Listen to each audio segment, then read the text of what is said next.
niño de 2 años lloraba por las noches, gritando que su avión estaba en llamas. Pero cuando sus padres descubrieron quién decía ser, entendieron que no era una pesadilla. Era un recuerdo, y no era suyo. El piloto que volvió en otro cuerpo. La historia comenzó como tantas otras. Una familia común. Una casa tranquila en Luisiana. Andrea y Bruce Leininger esperaban noches normales junto a su hijo James, de apenas 2 años. Pero esas noches se volvieron una repetición de algo que los marcaría para siempre. James despertaba gritando, se revolvía entre las sábanas como si cayera. Decía cosas como, avión en llamas, no puedo salir, o el avión fue alcanzado. Al principio pensaron que era algo que había visto en la televisión, pero él nunca había visto documentales de guerra, ni dibujos animados sobre aviones, ni películas. Solo jugaba con sus carritos y dormía con un peluche. Las pesadillas se hicieron más intensas, más detalladas. Un día, James empezó a nombrar cosas. Dijo que volaba un Corsair, que despegaba desde un barco llamado Natoma, y que había muerto en una misión cerca de Iwo Jima. Sus padres se miraban. ¿De dónde salía todo eso? Lo más inquietante era su relación con los aviones. Jugaba con maquetas con una precisión obsesiva. Sabía dónde iban las hélices, cómo se abrían las compuertas, cómo se armaban los trenes de aterrizaje. Un día corrigió a su padre. Ese avión no podía aterrizar sin girar primero la rueda de cola. Tenía 3 años. Bruce, escéptico, comenzó a investigar. Descubrió que el USS Natoma Bay sí existió. Fue un portaaviones que participó en la Segunda Guerra Mundial, específicamente en el Pacífico. Participó en batallas cercanas a Iwo Jima. Y entre sus registros aparecía un nombre, James Houston Jr. El corazón de Bruce se detuvo por un segundo. Ese piloto murió cuando su avión fue derribado, durante una misión aérea sobre el océano, exactamente como lo describía su hijo en sus pesadillas. Incluso dijo que el motor se incendió después de ser alcanzado por el enemigo. Andrea, la madre, intentó buscar una explicación alternativa. Pensó que tal vez su hijo había escuchado esos datos en alguna conversación o que su mente estaba mezclando historias. Pero James no solo hablaba, señalaba, dibujaba y sobre todo recordaba con la claridad de alguien que estuvo allí. Una tarde, mientras miraban un documental sobre veteranos, James apuntó a una imagen y dijo, «Ese es Jack Larsen. Estaba conmigo ese día». Bruce tragó saliva. Buscó el nombre. Jack Larsen también existía. Era miembro de la escuadra aérea del USS Natoma Bay. Estaba vivo. Lo encontraron.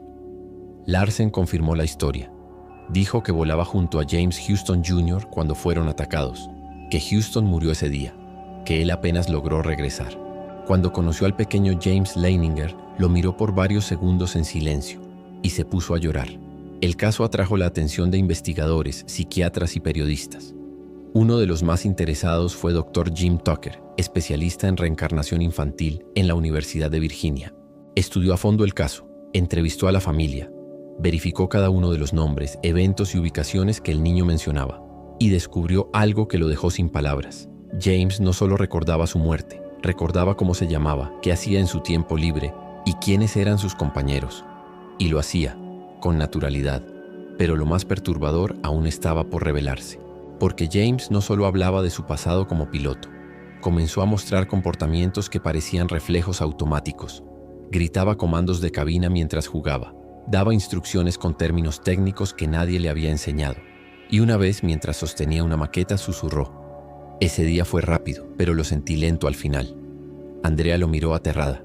Ya no era solo imaginación, ya no era juego, era una historia de guerra, contada por un niño, y lo más escalofriante era que nadie, absolutamente nadie, podía explicar cómo sabía todo eso. A medida que los días pasaban, James hablaba menos de sus recuerdos, pero lo que decía era más profundo, más específico. Una noche, mientras cenaban, dejó el tenedor en la mesa, miró a su madre y dijo, «Tú no eres mi mamá verdadera. Mi otra mamá me llamaba Jamesy». Andrea tragó saliva. No sabía si tenía miedo, tristeza o un presentimiento, porque eso no lo había escuchado nunca. Y cuando contactaron a la hermana de James Houston Jr., lo que ella dijo, lo cambió todo. «Sí», respondió. Mamá lo llamaba Jamesy cuando era niño. Solo ella lo hacía. Nunca se lo dijo a nadie más. En ese momento ya no era solo una coincidencia. ni una imaginación vívida. Era algo que se escapaba de toda lógica, porque si un niño pequeño podía recordar un apodo íntimo, familiar, nunca documentado, entonces, ¿de dónde venía esa memoria? Bruce, el padre, continuó investigando, ya no como escéptico, sino como alguien que necesitaba respuestas. Se obsesionó con los detalles, cruzó fechas, mapas de batallas, datos del portaaviones. Todo lo que James decía coincidía con los informes militares. Lugares, tiempos, formación de escuadrones, posiciones de ataque. James no solo conocía los hechos, los sentía. Un día, sin previo aviso, pidió ir a una base aérea. Quería ver un Corsair. Cuando lo llevaron, lo rodeó en silencio, luego entró. Y ahí dentro, cambió. Colocó las manos sobre los mandos, cerró los ojos y susurró. Este era el mío. El pedal derecho siempre estaba flojo. Los técnicos de la base se miraron. Uno de ellos dijo que, efectivamente, ese modelo tenía un defecto conocido en el pedal derecho. Era algo que sabían los pilotos veteranos y que un niño jamás debería saber. Cuando James cumplió 6 años, sus padres decidieron dar un paso más. Contactaron a la familia de James Houston Jr., no sabían qué esperar. ¿Cómo reaccionaría la hermana del piloto al ver a un niño que decía ser su hermano muerto? ¿Sería rechazo? ¿Curiosidad? ¿Dolor? Fue lo contrario. Desde el primer momento ella lo miró fijamente y él la saludó con una voz suave. Te dije que volvería, no como una frase ensayada, ni como una actuación. Lo dijo como alguien que cumple una promesa. Le describió objetos de la casa familiar. Había una muñeca de porcelana que ella guardaba desde pequeña. Él mencionó una vez que se rompió y la pegaron con pegamento. Recordó el lugar exacto donde estaba guardada. Describió una caja de cartas, el tipo de papel, la letra, los sellos. La familia quedó paralizada. Para ellos no era un niño contando historias. Era alguien que de alguna manera conocía el pasado con una precisión que nadie más tenía. La madre de James, Andrea, escribió un diario con cada frase, cada dato, cada momento. Lo hizo para no olvidar, pero también para poder mostrarlo, porque sabía que algún día alguien iba a preguntar si esto realmente pasó.